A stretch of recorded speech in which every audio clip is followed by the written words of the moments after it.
Hello everyone, so this is just a quick prelude to the reactions being uploaded for the Jackpot versus Kaiser set and Jackpot versus Phantom Thieves of Heart, where I'm gonna briefly talk about VAC on Rainmaker, because this is kind of the one part about World Championships where I kind of had a little bit of feedback. So I talked a lot about how I didn't like VAC Rapid on Rainmaker. I figured the JP team would pick it, and originally, because Jackpot was doing some show matches to try to prepare for it, and Moonlight, the team I coach, scrimmed them, we got to see what they were running on Rainmaker. And these guys have changed their comp on Rainmaker quite a bit. But originally, Jackpot was also running VAC Rapid on Rainmaker. And after the Moonlight show match, I talked with Jared a little bit in terms of comp advice, since it was the main thing he was worried about at the time. And I pretty much said to not do VAC on Rainmaker. So I want to talk a little bit about it. I got very hype in the moment during the reaction, but I want to take some time to talk about why exactly I believe so strongly that VAC in Rainmaker is not worth it. I think a lot of people see this as VAC's best mode. I think even I did a long time ago. But I think it is honestly a really bad pick. And I'm going to talk about why. And in the background gameplay, I think it'll kind of show it a little bit as well. So I said that I am pretty critical of VAC outside of zones. I think that VAC is subject to a bit of bias in practice. To put it simply, VAC is an insurance tool. It almost always works when the fight was already going your way and just makes things feel extra safe when you push the objective. What I recommended to them was to look through VODs of the match and seeing if the plays they were making with VAC would have worked well without VAC. Whenever that is the case, I believe that VAC negatively hurts your play. Since the player in VAC can't shoot to damage, paint, or even move as fast for 6 seconds, it means your ability to push and take space is slowed down. It's also one less person who wants to grab objective, which means you guys hang back more than you like. I think this happens most of the time. I've seen you guys play on Rainmaker Barnacle. The show match was a good example where a lot of fight wins converted into extremely little actual objective points. In this show match, neither team got past 50. I think that VAC just ruins pacing a bit too often, and having another stronger special will work better if it's picked just for the insurance or push it on if it's picked just for the insurance on pushes or mist plus rapid on Rainmaker. I can see why that would make sense. I think that in this case, VAC should be used more in a direct response to enemy specials. If the shot gets charged from the vacuum, it's much stronger and you can potentially get out of VAC early, which is why I think it's better on zones, since you can do that without needing to grab someone to grab objective and can do it from anywhere. My recommendation would be edit, especially since Crab is strong on Barnacle Rainmaker for similar reasons to VAC anyway, so you can just run Dooley and have more shield DPS.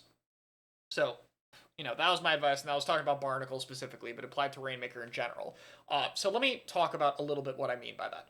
First off, part of this was specifically things I'm thinking about with Jackpot. I think Jackpot does best when Jared can play on a mobile frontline. I think that Leafy and Madness play heavily for kills. We saw Madness play less of that here, like Madness did less of RB and Bucket and much more of Shot, since Zook is becoming more and more necessary. And we even saw Leafy do a bit of Shot.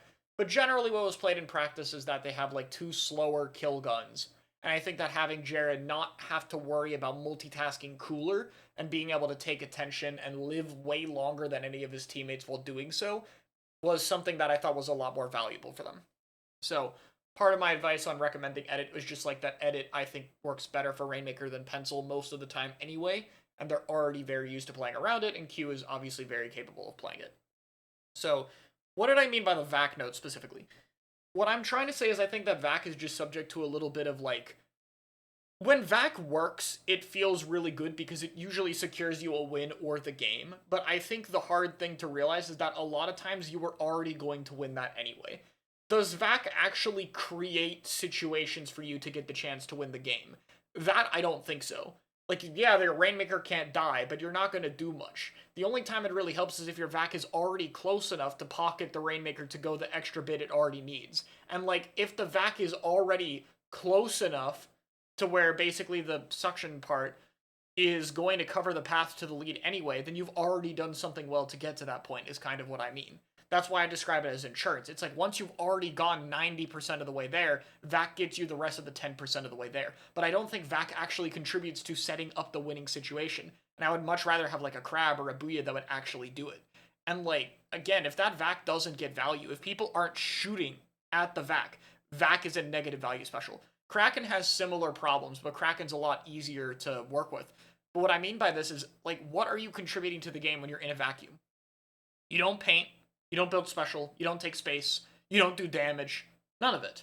That's why I think Vac getting filled is important. That's why I think that buff helped a lot with Ink Vac specifically, because the idea that Vac getting filled actually gives you like a mini Booyah Bomb is threatening. So all you have to do in this case to get value with Vac is force the enemy team to fill it. That's a lot more feasible. Like, you can pop it in response to a crab, where the crab has to either ignore the Vac, which is actually going to negate special value from their team, or they're going to fill the Vac, which gives you that shot, and it also gets you out of being in a vacuum early. Now, I'm not denying Vac doesn't have mid-fight usefulness, but that's why I like it a lot more on zones. On zones, you don't have to have a second person do the objective, and in fact, Vac on a zone is much more threatening at actually forcing people away, because it also blocks the enemy from contributing to the objective, and that's much easier. But the other thing is Vac can threaten to cheese most zones, and Vac can do that from pretty much anywhere with how much range it has.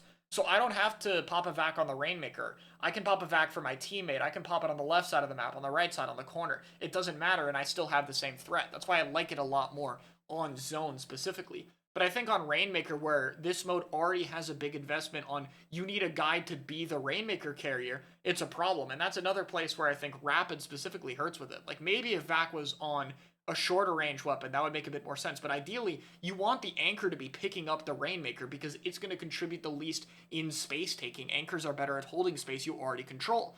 So the other problem it creates is you don't want the Rapid player to pick up the Rainmaker, which means you have to have someone else pick up the Rainmaker, and you now only have two front lines. And, like, you know, Rapid or Jet or whatever can still do things in the front line, I'm not denying it, but it's less optimal. And it also means if you're in a situation where one of your teammates is already down, it just adds even more panic. You could just have the Vac guy grab the Rainmaker, but the whole reason we're picking it is for that. And then obviously on defense, Vac is even less strong. Like, not denying it doesn't have use cases, but like on retake, it's even weaker.